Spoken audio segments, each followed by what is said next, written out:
Within the first week, I'd lost 9 pounds. Hi everyone, welcome back to another video. This is the Daily Student YouTube channel, and if you haven't subscribed already, do subscribe now and give this video a massive thumbs up because it helps me out so much, and also it lets me know which videos you guys are enjoying. So as you can tell from the title of today's video, I'm going to be talking about my weight loss journey and how I lost 20 pounds. And this is something I was really excited to talk about because so many of you guys have been asking about what I eat to try and lose weight, or have been losing weight in my challenges and stuff like that. And I have these key fundamental tips about how I lost so much weight that I apply to my life every day, day to day.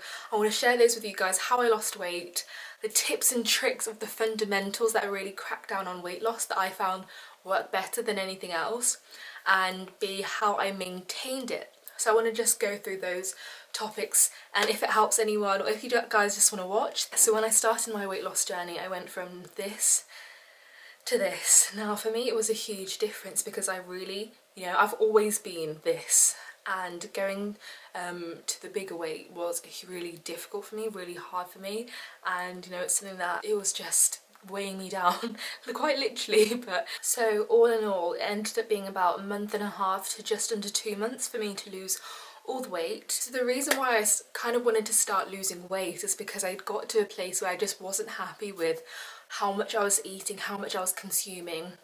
It was just a lot for me, especially going from a place where I've normally been really healthy all the time to now I was in this really hard time in my life where I was just eating a lot and just dealing with things through eating constantly, and I'd have to literally weekly I'd be losing 10 pounds, the next week I've gained it back, the next week I've lost 5 pounds, the next week I've gained it back, I've lost 13 pounds, gained it back. So as you can see, it was a real yo-yo for about a year and a half of trying to lose weight, couldn't do it, trying again, couldn't do it, tried this juice cleanse, tried this, that, the other, everything under the sun, every diet under the sun.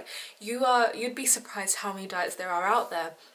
And I was like, I can't just keep going back and forward, because that time when you've lost the weight, you're like, yes, I'm so happy, I feel so good, but then when you gain it back again, you just go into this deep sadness of it just keeps going back, yo-yoing again and again and again. For me, it wasn't just a gradual process. I literally woke up one day and I was like, right, today is the day everything changes, and I'm not going back on that. I was like, right, if I'm going to lose weight, it's going to be organically, it's going to be naturally. I'm not trying any juice cleanses or crazy diets out there. And so first thing I wanted to do was I wanted to Google something that I'd heard about so many times before. I was really excited to actually try it, but it was actually called intermittent fasting. Now, some people are fasters, some people aren't. I didn't think I was a faster, but at the same time, I'm not really a breakfast person, which is why it kind of clicked into my head that, oh, actually, this would really work for me. And as you can tell from the name of it, intermittent fasting is basically you are choosing a period of the day where you are fasting, and this could be either 16 hours, 18 hours and 20 hours. And for this I use the app Zero, and it will literally count down the hours of the day from when you started your fast, which was so important to me because sometimes it's hard to keep track. I just went straight into fasting for 20 hours of the day, which would mean I would miss breakfast. My last meal would probably be about 5 p.m. I'd miss breakfast, and then I'd start again maybe at 2 or 4 p.m. the next day. And even though it's a massive chunk of the day, you're technically only missing your breakfast meal and potentially just pushing your lunch a bit further back. And for me this was actually quite good because of the rush of the day, I don't tend to be able to eat breakfast anyway. So I was doing this fasting, and actually what happens is it actually does shrink your stomach, because that window that you have to eat, you do not want to be consuming hundreds of thousands of calories within that time. So you end up consuming less calories.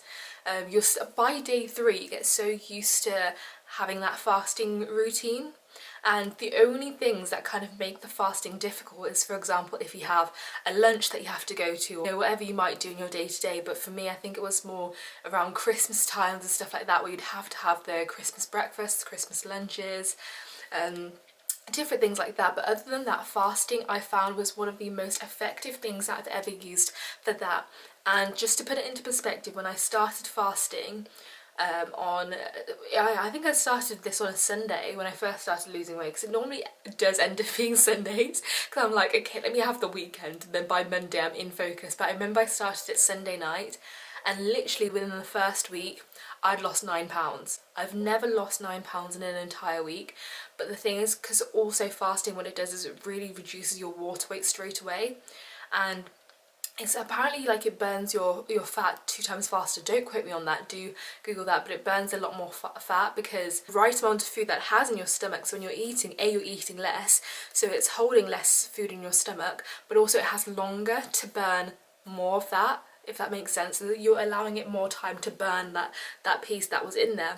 Whereas if you're piling it throughout the day, it doesn't have time to really digest all the meals that you've had. That was one of the scientific things about intermittent fasting that actually made sense to me. So when I was doing this, I was like, okay, but if I break my fast and eat now, the food I ate, 4 hours ago isn't going to be digested fully. Like, that's how you have to like put it into perspective. When you think about it scientifically, it makes more sense. Whereas if I'm just doing a juice cleanse, I'm like, well, what's a juice cleanse really doing for me other than just reducing calories? I need to know the scientifics of that. But then also the foods that I was eating during intermittent fasting, you have to change it very quickly. So what I did is I stopped eating heavy sugars. Heavy sugars is going to be one of your downfalls. The reason for this is sugar creates a spike in your insulin. And so every time you eat a sugary snack, it's going to be hours, if not half an hour, before you want another sugary snack, because it creates that spike. So when the insulin spikes like that, you're going to want to, your body's going to be asking you to maintain that sugar level. Whereas if you keep your sugar level at neutral, so for example, that's like having natural sugars. If you have a Greek yogurt, there are sugars in there, but they're more natural sugars. Whereas if you have honey, chocolate, sweets, as soon as you've eaten the chocolate, your body's going to spike like that, and it's going to be asking you to take in more in order to keep it up at that level. Where if you never have that chocolate, your body stays like that and it will never ask you to have that chocolate, or it's a lot easier to say no. I then wanted to incorporate protein. So protein was one of my main pushes within this, and I increased my protein by so much more because again, protein is a slow burner. And then I swapped my carbs. So people say cut out carbs completely. I disagree. So instead of cutting out carbs completely, there are 2 categories of carbs. I'm not sure if there's more, but they're the 2 main categories that I went by: fast carbs and slow carbs. What you're going to want is slow carbs. That's why people say athletes will have bananas before they have a run, or porridge and stuff like that, because they're slow release. So it's in the bloodstream for longer, making you feel like you're still full and hungry. So again, that would be having like chicken, vegetables, and then a small bit of rice, or a small bit of brown rice, brown pasta, stuff like that. I cut out bread sometimes because bread can be high in sugar. So again, that was relating to the sugar element of it, just to make sure that I was maintaining that sort of thing. And now one killer tip that I can give you guys: when you're doing fasting, you'll feel like you need to drink water all the time. And now this is a major plus, because I remember when I first joined YouTube back in like 2012, 2014, one of the first YouTubers I ever saw was this woman who was a fitness advisor. I remember so clearly she was saying how our stomach is like this size. I think it's a fistful. Your stomach is a fistful size. So actually when you're putting all that food in that you normally eat, you're stretching out your stomach every single time. Like, it's not supposed to hold that capacity. So by drinking either a litre or a pint of water just before every single meal, it will allow 50% or whatever percentage of your stomach to fill up before you've even taken in your food, which means you'll feel full when you should be feeling full, rather than feeling full because you feel like you have to fill that entire stomach with food and more. So that was the main bonus about intermittent fasting, because you feel thirsty, you drink more water, then also by drinking more water you feel more full, which means your food intake is a lot less. Then I incorporated exercise. I'm not much of an exercise, I've said this so many times, but when I was starting off my weight loss journey, I joined something called CrossFit. Now CrossFit is based around weightlifting and weights and all that sort of thing.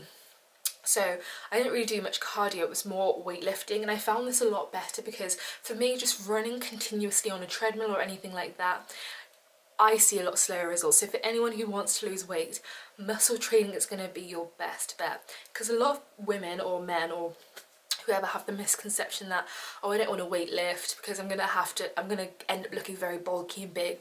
Everyone's body types are different. However, if you see how much energy and effort muscly people have to go through to even get their first sign of muscle, like protein powder after protein powder after 6 hours in the gym for, a year straight to even get one bit of muscle, like, it's going to be hard for you to see muscle if you're just doing it for weight loss. Like, it's going to take a lot for you to even feel like you look bulky. So if they find it hard, don't worry.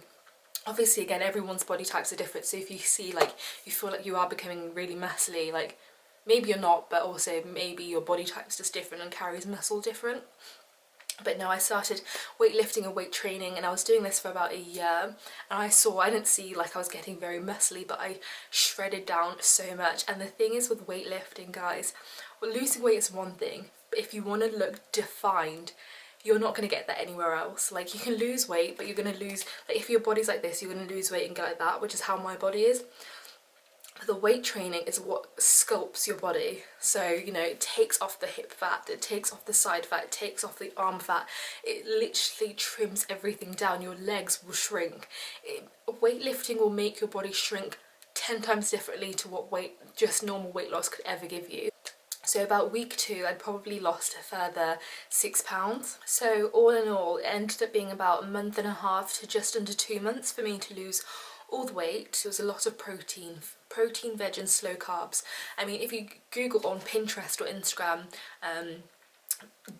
gym guys doing prep meals or gym girls doing prep meals, you will literally see they prep rice, a chicken breast and vegetable. That is the ideal meal that you need to be eating regularly. And the thing is, those are meals that you can repeat. Like, you can have rice every day, you can have chicken breast every day, or if you're vegetarian or vegan, you can look at alternative options to the protein. Rewarding yourself with some new clothes or stuff like that will help with your maintenance mentality, because you're really going into this new body, this new shape, this new life of yours. So I think rewarding yourself with a new wardrobe or new couple of items that are really like huge pieces that you can be like, this is a staple in my journey, my weight loss journey, and allowing your new goals to be maintenance as opposed to weight loss. Now you're like, okay, how I am now, I just need to keep it up. What I had yesterday, I have the same, or I just change it up a little bit. Incorporating treats, trying to keep your main normal lifestyle, or just cutting it down a bit, you know, that's a huge key in maintenance. But guys, this is part 1. If you did enjoy this video, do like, comment and subscribe, and I'll be back with another video tomorrow.